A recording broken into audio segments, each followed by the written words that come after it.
सावकाराच्या जाचामुळे kidney विकल्याचा प्रकार चंद्रपूरमध्ये उघड झाल्यानंतर या प्रकरणामध्ये रोज नवनवीन माहिती समोर येते।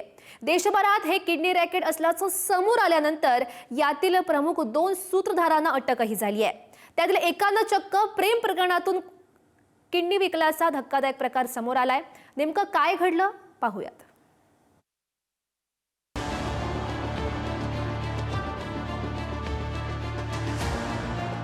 गरिबी आणि कर्जाच्या विळख्यात अडकलेल्या माणसाला कसं नाडलं जातं याचं जिवंत उदाहरण म्हणजे चंद्रपूरचं किडनी विक्री रॅकेट। नागभीड तालुक्यातील रोशन कुडे या शेतकऱ्यानं सावकाराचं कर्ज फेडण्यासाठी कंबोडियात जाऊन आपली किडनी विकली।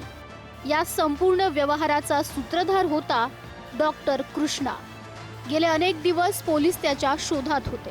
सोलापूरचा रहिवासी असलेल्या रामकृष्ण मल्लेश सुंचू उर्फ डॉक्टर कृष्णाला पोलिसांनी अखेर जेरबंद केलंय। मात्र त्याच्या चौकशीत धक्कादायक माहिती उघड झाली आहे। आरोपी रामकृष्ण हा डॉक्टर नाही तर बीटेक इंजिनियर आहे।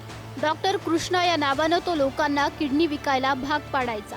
काही वर्षांपूर्वी व्यवसायात अपयश आल्यानं तो आर्थिक अडचणीत सापडला। तेव्हा त्यानं स्वतः सोशल मीडियाच्या माध्यमातून आपली किडनी विकली होती। तिथूनच त्याला या काळ्या धंद्याची चटक लागली आणि तो स्वतः कमिशन एजंट बनला असं तपासात आढळलंय। आरोपी रामकृष्ण आणि चंद्रपूरचा शेतकरी रोशन कुडे एकमेकांच्या संपर्कात कसे आले त्याचाही उलगडा एसआयटीच्या तपासात झालाय।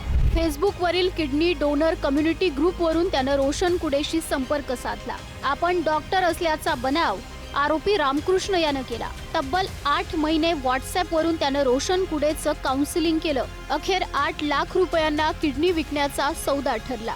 गरीब गरजूंना शोधून तो त्यांना किडनी विकायला भाग पाडायचा। एका डोनर मागे त्याला 1 लाख रुपयांचं कमिशन मिळायचं। देशभरातील 10 ते 12 लोकांना कंबोडियात नेऊन त्यानं त्यांच्या किडन्या काढल्या।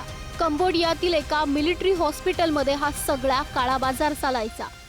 कृष्णाचा डिटेल्स आम्ही पूर्णपणे तपास केलेला आहे, टेक्निकल अनालिसिस केलेला आहे। त्या अनुषंगाने आम्हाला परवा माहित पडला की डॉक्टर कृष्ण तोच आहे। तो आमच्या टीम पाठवलेला आहे आणि मी त्यांना सोलापूर कडून आम्ही त्यांना अटक केलेला आहे आणि त्यांच्या 4 दिवस PCR पण भेटलेला आहे।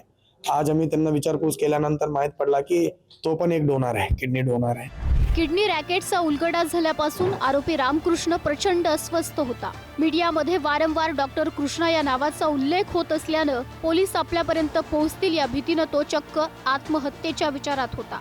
मात्र त्याआधीच चंद्रपूर पोलिसांनी त्याला बेड्या ठोकल्यात। एका शेतकऱ्याची हतबलता आणि सुशिक्षित तरुणाचं झटपट पैसा कमवण्याचं व्यसन, यातून हे आंतरराष्ट्रीय तस्करी रॅकेट फोफावलं। रामकृष्णच्या अटकेमुळे आता या रॅकेटमधील बाकीचे डॉक्टर, हॉस्पिटल आणि इतर एजंट्सचे चेहरे समोर येण्याची शक्यता आहे। राहुल असूटकर, पुढारी न्यूज, चंद्रपूर।